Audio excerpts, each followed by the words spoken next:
Bull run शुरू होने वाला है स्पेसिफिक कुछ कंपनीज में, स्पेसिफिक कुछ सेक्टर में, आप उनको मिस कर देंगे। तो वीडियो को पूरा देखिएगा तो आपको समझ में आएगा, ठीक है। तो गवर्नमेंट को ये पता था कि देखो अगर ऐसा कोई कंडीशन बनता है तो हम जीएसटी में चेंजेस लाएंगे। अगर जीएसटी में चेंजेस लाते हैं तो इसमें दो बेनिफिट हो। मैं उन कंपनी को आइडेंटिफाई करने की कोशिश कर रहा हूँ जो खुद मैन्युफैक्चर कर रहे हैं और जिसका रेवेन्यू मैक्सिमम उसी प्रोडक्ट से आ रहा है। ओवरऑल ग्रोथ तो देखने को मिलेगा, नो डाउट। अभी हमें इकोनॉमी में अच्छा खासा बूस्ट देखने को मिलेगा, सेक्टर स्पेसिफिक बूस्ट देखने को मिलेगा। अब इसमें मैं क्या प्लान कर रहा हूँ, वो कौन से कंपनीज है जिसको अच्छा बेनिफिट होगा, इस वीडियो में इसमें ही चर्चा करेंगे। सो फाइनली जीएसटी में चेंजेस किया गया है। अब इसमें इकोनॉमी को एक अच्छा खासा बूस्ट देखने को मिलेगा, नो डाउट, इसमें कोई डाउट तो है नहीं। अब इसमें मैं क्या प्लान कर रहा हूँ, वो कौन से कंपनीज है जिसको अच्छा बेनिफिट होगा, इस वीडियो में इसमें ही चर्चा करेंगे, ठीक है। और ज़्यादा इस वीडियो को लंबा भी नहीं करेंगे, एकदम छोटे टाइम फ्रेम पे आपको बताने वाला हूँ कि मोरल ऑफ द स्टोरी क्या है, आपको कैसे प्लान करना चाहिए, मैं क्या प्लान कर रहा हूँ आज के दिन, मेरे किस सेक्टर में स्पेसिफिकली, किन कंपनीज में मेरे नज़र है, इसमें बात करने वाला हूँ, ठीक है। तो सबसे पहले स्क्रीन में चलते हैं। स्क्रीन में अगर आप देखेंगे तो आपको दिखेगा कि यहाँ पर जीएसटी में चेंजेस जो किए गए हैं, हेयर ऑयल, शैम्पूज, इनमें पहले 18% लगता था, अभी 5% लगेगा। बटर, घीज, इसमें पहले 12% लगता था, अभी 5% लगेगा। तो अगर आप देखेंगे तो इसमें चेंजेस देखने को मिले हैं। उसके बाद अगर आप यहाँ पर आएंगे तो आपको दिखेगा जो इंश्योरेंस सेक्टर है, इसमें हमें जो जीएसटी जो पहले 18% लगता था अब नहीं लगेगा।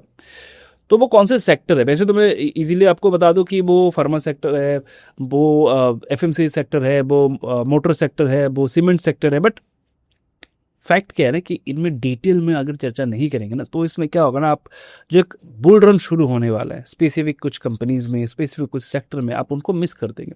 तो वीडियो को पूरा देखिएगा तो आपको समझ में आएगा, ठीक है। तो अगर आप देखेंगे तो ये कुछ चेंजेस किए गए हैं। और एजुकेशन में अगर मैं बात करूँ तो कुछ स्पेसिफिक प्रोडक्ट पे जो जीएसटी है इसको एकदम खत्म कर दिया गया है। सबसे पहले तो ऐसे डिसीजंस कब बनते हैं वो समझिए, या इस डिसीजन को लाने के पीछे कारण समझिए। क्या इस डिसीजन को लाने के पीछे मेन कारण है जो टेरिफ वॉर शुरू हुआ है। ये अगर टेरिफ वॉर ऐसे ही चलता रहा तो इसका इम्पैक्ट नो डाउट हमारी इकोनॉमी में बहुत ही ज़बरदस्त देखने को मिलेगा। आप लोगों ने हाल फिलहाल में सुना होगा जो टेक्सटाइल सेक्टर है उसमें बहुत ज़्यादा इम्पैक्ट आया है। कुछ जो फैक्ट्रीज़ है वो शट डाउन हो चुके हैं, कुछ ऐसे नोएडा की कुछ कंपनीज़ है जो बंद हो चुके हैं, सूरत की कुछ कंपनीज़ है जो बंद हो चुके हैं। तो क्योंकि डिमांड पूरा ख़त्म हो जाएगा, तो गवर्नमेंट को ये पता था कि देखो अगर ऐसा कोई कंडीशन बनता है तो हम जीएसटी में चेंजेस लाएंगे। अगर जीएसटी में चेंजेस लाते हैं तो इसमें दो बेनिफिट होगा। एक तो जो कंज्यूमर है उसके पास भी पैसा बचेगा, जो कंपनी ओनर है उनके पास भी पैसा बचेगा, उनको भी प्रॉफिट होगा। तो इसमें इकोनॉमी में भी ज़बरदस्त एक बूस्ट देखने को मिलेगा, इकोनॉमी में एक अच्छा खासा ग्रोथ देखने को मिलेगा। और ये डिसीजन बहुत पहले ले लेना चाहिए था, बट ठीक है, अभी ये डिसीजन लिया गया। आई थिंक ये भी एक राइट टाइम था, क्योंकि जब कभी भी ऐसे सिचुएशन बनते हैं सबसे पहला प्रेफरेंस हमारा देश ही होता है कि इसमें हमें जो ग्रोथ है वो मेंटेन होता हुआ दिखे, वो आगे बढ़े, ठीक है।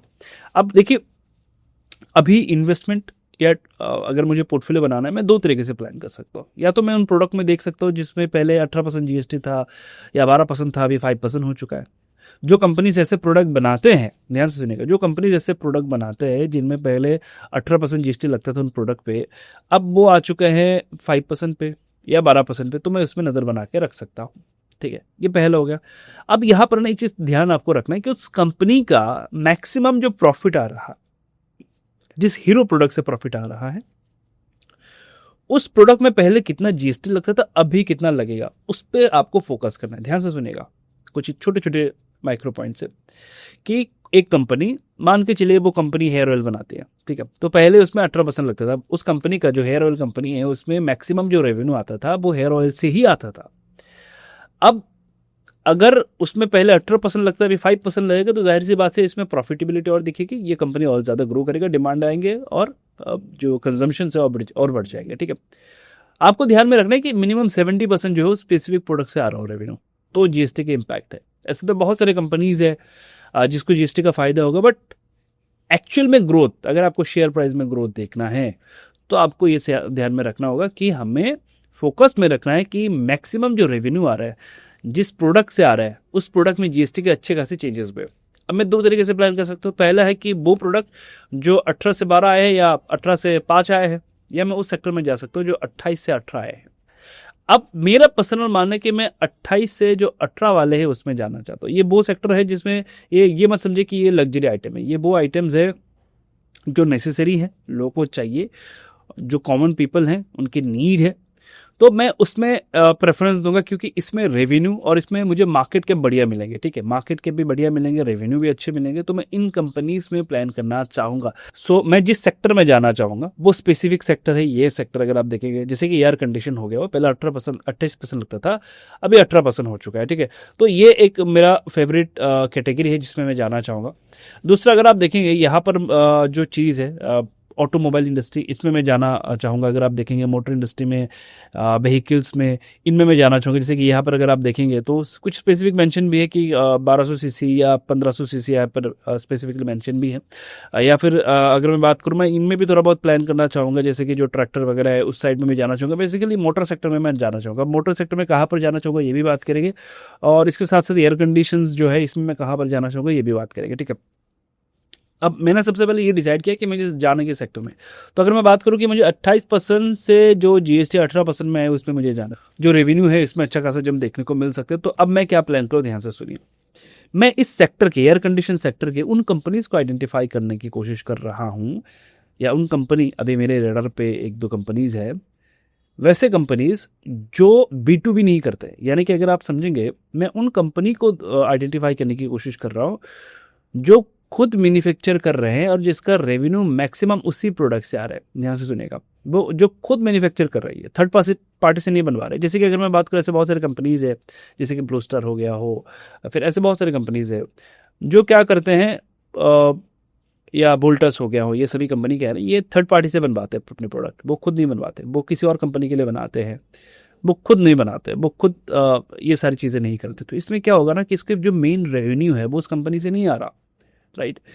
तो इसमें अगर मैं बात करूँ, जो पार्ट्स है वो खुद मैन्युफैक्चर नहीं कर रहे, तो मुझे ऐसे कंपनीज चाहिए जो खुद मैन्युफैक्चर कर रहे हैं और जिसमें मैक्सिमम रेवेन्यू जो है वो उसी प्रोडक्ट से आ रहा है। जैसे कि अगर मैं एयर कंडीशन की बात करूँ, एयर कंडीशन में बहुत सारे कंपनीज है, जैसे कि मैंने आपको अभी बताया, पर मैं स्पेसिफिकली उसी कंपनी में जाऊंगा जिसमें रेवेन्यू 70% रेवेन्यू जो है स्पेसिफिकली सिर्फ एयर कंडीशन से आ रहा हो, और दूसरा वो खुद वो मैन्युफैक्चर कर रहा हो। इस पॉइंट का ध्यान रखिए, वो खुद उस प्रोडक्ट का मैन्युफैक्चर कर रहा हो। इसमें क्या होगा, कॉस्टिंग उसके हाथ में होगी। अगर वो किसी थर्ड पार्टी से बना रहा है तो कॉस्टिंग उसके हाथ में नहीं होगा। तो हमें चाहिए ऐसा कंपनी जो पहले से इसी सेक्टर में हो और वो खुद अपनी जो कंपोनेंट्स है उसको बना रहा हो, ताकि हमें ये पता चले कि कॉस्टिंग उसके हाथ में है या नहीं है। ठीक है, तो इस पॉइंट का आपको ध्यान रखना। तो जैसे कि इस सेक्टर में अगर मैं बात करूँ, तो ऐसे मुझे अभी तो एक कंपनी मिला है जो इस सेक्टर में है और जो डिसेंट प्रॉफिट में भी है। तो सेम कंडीशन, जो कंडीशन मैंने अप्लाई किया है वो सारी चीज़ें मुझे देखने को मिला। सेकंड, अगर मैं बात करूँ, बहुत से लोग अभी इंटरेस्टेड है एफएमसीजी सेक्टर में जाने के लिए, मैं भी इंटरेस्टेड हूँ एफएमसीजी सेक्टर में जाने के लिए, बट आपको ध्यान में ये रखना है कि अगर आप एफएमसीजी सेक्टर में जाते हैं तो ये जो सेक्टर है वैसे भी बहुत क्लटर्ड है। तो इसमें स्पेसिफिक रेवेन्यू जो मुझे पर्सनली मिला नहीं है, स्पेसिफिक एक ही प्रोडक्ट से मैक्सिमम रेवेन्यू ऐसा मिला नहीं है। ठीक है, फिर भी आप अगर आपको प्लान करें तो आप एफएमसीजी सेक्टर में प्लान कर सकते हैं। ओवरऑल ग्रोथ तो देखने को मिलेगा, नो डाउट। अभी हमें इकोनॉमी में अच्छा खासा बूस्ट देखने को मिलेगा, सेक्टर स्पेसिफिक बूस्ट देखने को मिलेगा।